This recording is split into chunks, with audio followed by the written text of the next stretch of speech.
إن الذين يبايعونك إنما يبايعون الله يد الله فوق أيديهم فمن نكث فإنما ينكث على نفسه ومن أوفى بما عاهد على الله فسيؤتي أجرا عظيما. Para masyayikh yang dikasihi, yang dimuliakan, para ustaz, para ustazah, hadirin dan hadirat yang dirahmati Allah sekalian. Dalam kesempatan ini saya ingin menjelaskan satu masalah yang dihadapi oleh pengamal tarekat, yaitu berkaitan dengan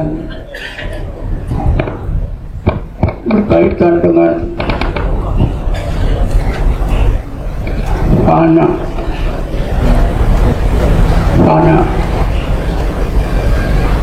Kalimah fana mungkin kita semua dah biasa, tetapi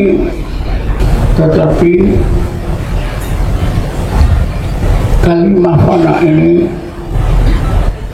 selalu digunakan oleh iblis, oleh syaitan, untuk mengeluhkan pengamal tarekat tanpa disedari. Dan itu marilah kita pahami apa yang dimaksudkan dengan fana. Tadi saya bacakan dua ayat 26 dan 27 surah Ar-Rahman. Bismillahirrahmanirrahim. Kullun man 'alaiha fanin wa yabqa wajhu rabbika dzul jalali wal ikram. Ayat ini menceritakan apabila kiamat berlaku, seluruh makhluk fana, semua makhluk tak ada, para malaikat pun semua tak ada. Wa yabqa wajhu rabbika dzul jalali wal ikram. Yang ada kekal hanyalah zat Allah Subhanahu wa ta'ala.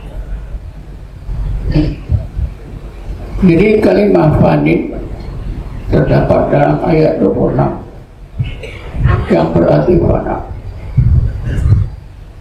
Fana di dalam ayat ini menceritakan apa yang berlaku sebenarnya pada hari kiamat. Ini kiamat, ini fana hakiki. Tapi di samping fana hakiki ini atau fana sebenarnya, ada fana majazi. Inilah yang saya akan terangkan untuk mendapat keterangan yang tepat dan benar. Marilah kita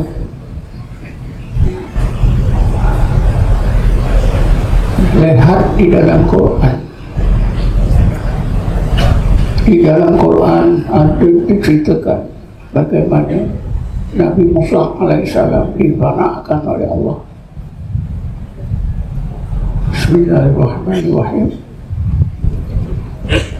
Wa wa'adna Musa salasina laylatan wa atmamnaha bi asrin fatamma miqatu rabbih 40 laylah. Falamma jaa Musa limiqatina qala rabbi arini anzur ilayka qala lan tarani walakin zur ilal jabal fa in istaqarra makanahu fasawfa tarani. Falamma tajalla rabbuhu lil jabal ja'alahu dakka wa kharra Musa sa'iqa falamma afaqa qala subhanaka tubtu ilaika wa ana awwalul mu'minin. Ayat ini Allah menceritakan bahawa Allah berjanji untuk mengurniakan kepada Nabi Musa kitab Taurat, tetapi untuk persediaan diri Nabi Musa zahir dan batin, Nabi Musa mesti menjalani usilah dan khalwat. Mula-mula selama 30 hari 30 malam, salasina lailatan wa atmamnaha bi asrin. Lalu kami tambahkan lagi dengan 10 hari 10 malam. Fatamma miqatu rabbi arba'ina lailah. Genaplah masa yang ditetapkan oleh Tuhan ya Allah selama 40 hari 40 malam. Maka apabila Nabi Musa sudah menjalani uzlah dan khalwat, atau kata kita bersuluk selama 40 hari 40 malam, wa kallamahu rabbuhu, Allah bercakap kepada Nabi Musa. Ketika itulah Nabi Musa munajat kepada Allah, berdoa kepada Allah. Qala Rabbi arini andur ilai. Nabi Musa kata, ya Allah, bagilah peluang aku nak tengok zatmu dengan kedua-dua mataku. Allah jawab, qala lan tarani walakin dur ilal jabali fa in istaqarra makanahu fasawfa tarani. Ya Musa, engkau lihat, engkau renungkan sebaik-baiknya Bukit Tursina dan kejadian sekitarnya. Sekiranya Bukit Tursina dan kejadian sekitarnya tetap wujud sebagaimana engkau lihat, engkau akan nampak aku dengan kedua-dua matamu. Tapi apa yang Allah lakukan? Falamma tajalla rabbuhu lil jabali ja'alahu dakka wa kharra Musa sa'iqa.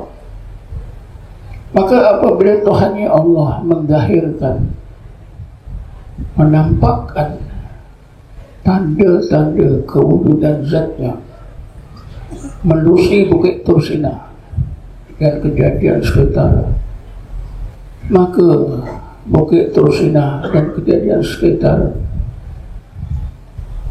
hilang lenyap. Ja'alahu dakka, hilang lenyap. Tadi ada dilihat oleh Nabi Musa, tetapi apabila Allah zahirkan, nyatakan tanda kewujudannya dengan Nabi Musa memandang tanda-tanda kewujudan Allah itu dengan pandangan mata hati atau pandangan rohnya, ja'alahu dakka, Bukit Tursina dan sekitarnya hilang. Kita jangan lupa, kita dikurniakan Allah dua pandangan. Pertama, pandangan mata kepala. Pagi tadi saya sudah sebutkan. Pandangan mata kepala untuk melihat alam zahir, alam mulki. Yang kedua, pandangan mata hati, basirah, itu untuk melihat alam malakut. Jadi ketika itu tuan-tuan, pandangan mata kepala Nabi Musa dihilangkan oleh Allah. Pandangan mata hatinya dibukakan oleh Allah. Jadi pandangan mata hati Nabi Musa nampak rahsia kewujudan Allah di alam malakut. Apa yang berlaku? Ja'alahu dakka, Bukit Tursina itu hilang. Kenapa? Pandangan mata kepala ditutup oleh Allah, pandangan mata hati dibuka. Kita tak boleh gunakan dua pandangan ini serentak. Bila kita gunakan pandangan mata kepala, pandangan mata hati tertutup. Sekarang pandangan mata hati dibuka oleh Allah, pandangan mata kepala dihilangkan oleh Allah. Wa kharra Musa sa'iqa, maka Nabi Musa jatuh tersungkur. Ini terjemahan dalam Quran, terjemahan Quran dalam bahasa kita. Tapi maksudnya Nabi Musa jatuh tersungkur, Nabi Musa jatuh fana tersungkur. Karena seseorang yang difanakan oleh Allah, apa yang difanakan? Daya kekuatannya hilang. Karena itu Nabi Musa hilang daya kekuatannya. Dia tersungkur, pendengarannya hilang, penglihatan mata hilang, semua hilang. Sifat ma'ani yang 7 yang seolah-olah ada pada diri kita, kodrat, iradat, ilmu, khayal, sama, basar, kalam, hilang. Wa kharra Musa sa'iqa, ketika itulah Nabi Musa ini difanakan oleh Allah Subhanahu wa ta'ala. Dan ketika itulah Nabi Musa dapat merasai pengalaman seperti yang Rasulullah sebut, al-ihsan an ta'budallaha ka'annaka tarahu. Ihsan itu Anda beribadat kepada Allah seolah-olah Anda melihat Allah. Jadi pada masa itu Nabi Musa terasa seolah-olah melihat Allah. Kenapa seolah-olah? Tidak dapat dilihat oleh mata kepala, tidak dapat dilihat oleh mata hati. Kedua-dua pandangan tidak boleh. Kita mesti ingat, ulama ahli sunnah wal jamaah sudah mengijma'kan bahawa zat Allah tidak boleh dipandang oleh dua-dua pandangan mata kepala dan pandangan hati. Ini tuan-tuan boleh baca satu kitab yang dikarang oleh seorang ahli hadis terkenal, Imam Syuuti. Imam Syuuti ini meninggal dunia tahun 911 Hijrah. Beliau ada mengarang sebuah kitab Ta'yidul Haqiqatul Aliyah. Dalam kitab ini tuan-tuan, Imam Syuuti menegaskan bahawa ulama ahli sunnah wal jamaah sudah mengijma'kan bahawa zat Allah Subhanahu wa ta'ala yang laisa kami syai'un, yang tidak ada sesuatu yang serupa dengannya, wa lam yakul lahu kufuwan ahad, tidak boleh dilihat oleh pandangan mata kepala, juga oleh pandangan mata hati. Pandangan mata hati Nabi Musa hanya melihat rasi-rasi Allah di alam malakut, itu saja. Ketika itulah Nabi Musa difanakan. Lalu dalam ayat itu Allah sebutkan falamma afaqa, maksudnya maka apabila Nabi Musa pulih daripada fananya, disedar, pandangan matanya balik semula, pendengarannya balik semula, daya kekuatannya balik semula, seperti sebelum difanakan. Seperti itu. Kesannya begitu hebat. Kesan Allah fanakan Nabi Musa ini begitu hebat. Karena itu Nabi Musa mampu mengucapkan Subhanaka, Maha suci Kau ya Allah. Wajarlah kalau zatmu tak boleh dipandang oleh makhluk.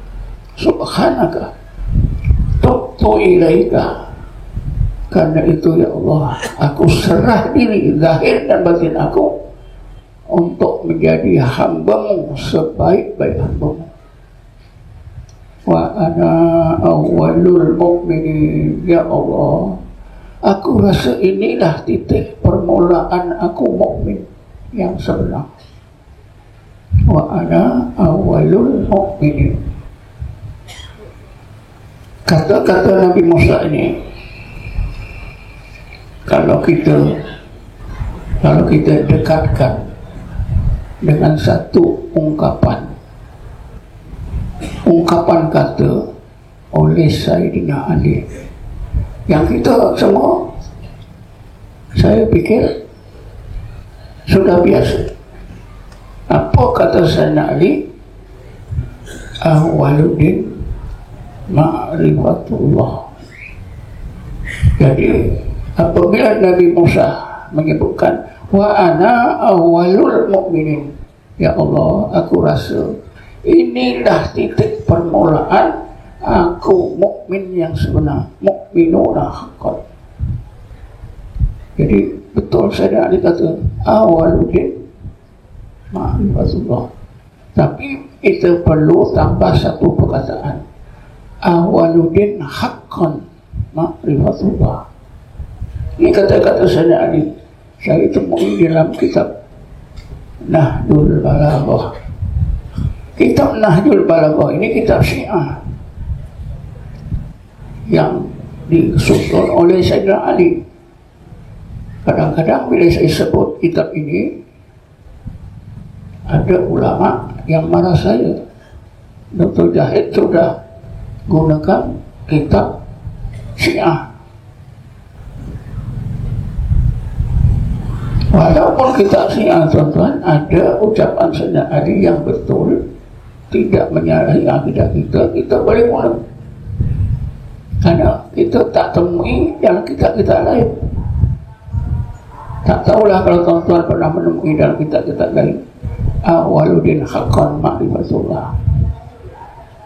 Jadi bila kita ingatkan kata-kata Sayyidina Ali, betul, sesudah Nabi Musa dipanakkan, dipulihkan daripadanya, dia merasa barulah dia sampai kepada hakikat iman yang sebenar.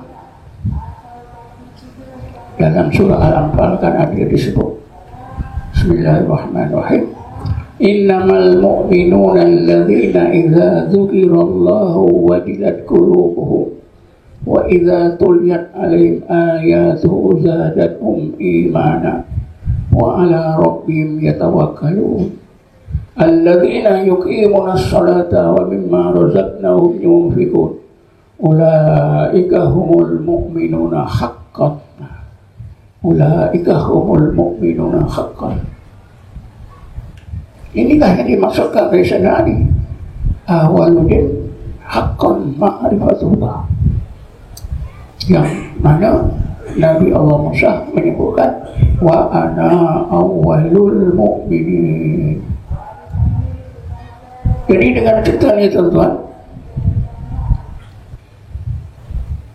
memang dalam agama Islam anak memang disyariatkan oleh Allah.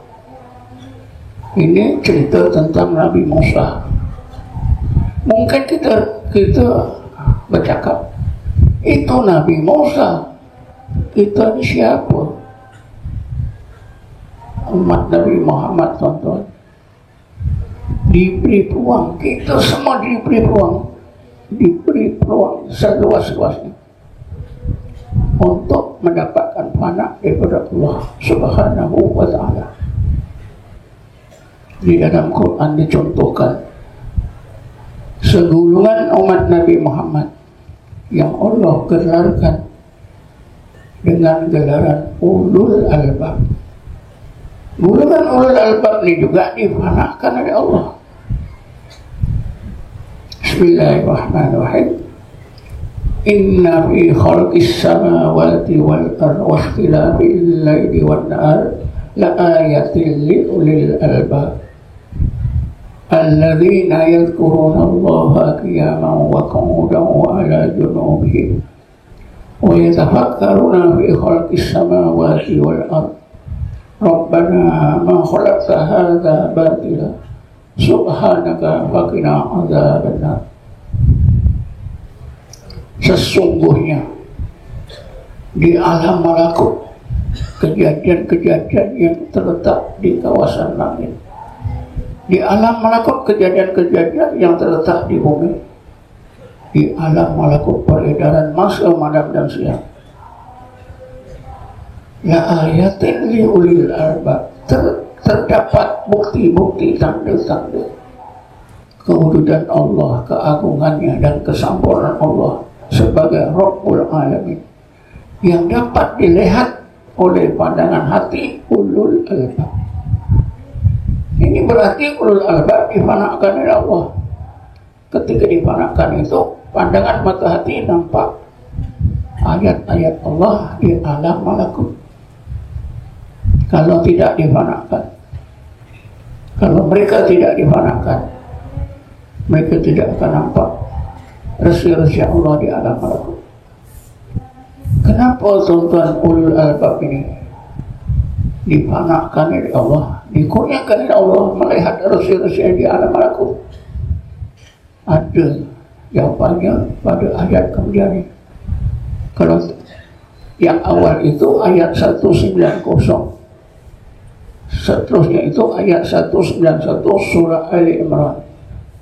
Dua ayat ini ahli tarekat sepatutnya tahu, sepatutnya mahir hafal. Allah menjelaskan kenapa ulul albab ini difanakan oleh Allah. Mata hati mereka nampak Rasulullah Allah di alam malakut.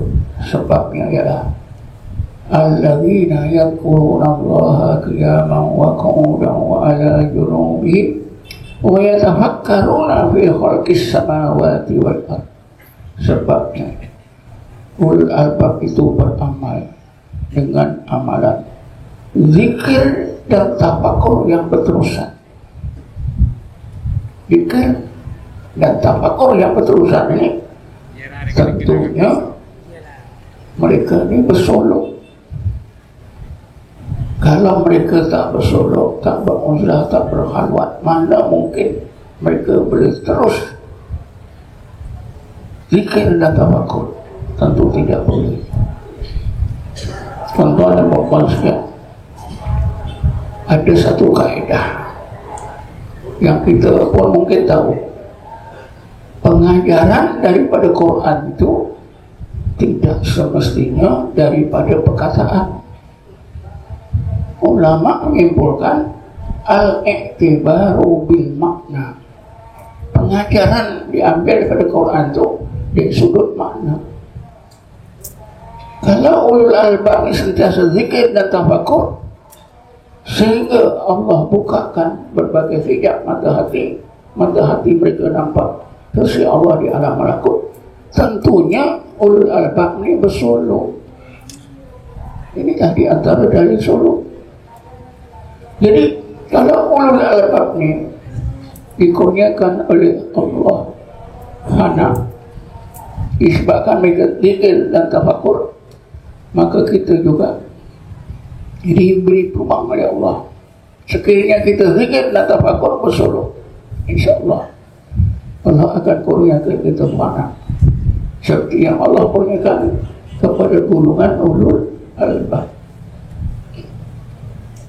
Tuan-tuan yang puan sekalian, jadi ulul albab itu juga difanakan oleh Allah. Kalau tidak difanakan, mereka tak akan nampak resi-resi Allah di alam malakut. Jadi saya dah terangkan asas pemikiran tentang fana. Seorang ulama yang paling alim di abad ketiga Hijrah, siapa dia? Syekh Abu Qasim Al-Junaidi Al-Baghdadi, meninggal dunia tahun 297 Hijrah. 297 Hijrah. Apa kata beliau tentang fana? Fana itu memang boleh berlaku, harus berlaku. Tetapi fana itu hanya akan berlaku pada seseorang yang memenuhi 3 syarat. 3 saja, bukan 30, 3 syarat. Syarat yang pertama, sifat-sifat yang menumah, sifat-sifat yang tercela sudah bersih daripada hati. Maknanya, kalau hati seseorang itu masih ada sifat-sifat jahat, dia tidak akan dipanakkan oleh Allah. Jadi dengan ini kita tahu, kalau seorang itu baru belajar tarekat sebulan 2, dia ngaku fana, tidak betul. Jadi yang pertama, sifat-sifat madmumah sudah dibersihkan oleh Allah. Yang kedua, sifat-sifat mahmudah yang ada 9 atau 10, dimulai daripada taubat, sabar, syukur, khauf, roja, zuhud, tawakal, redha dan mahabbah. Sifat-sifat yang terpuji ini sudah ditanamkan oleh Allah dalam hati orang tersebut. Ini syarat kedua. Syarat ketiga,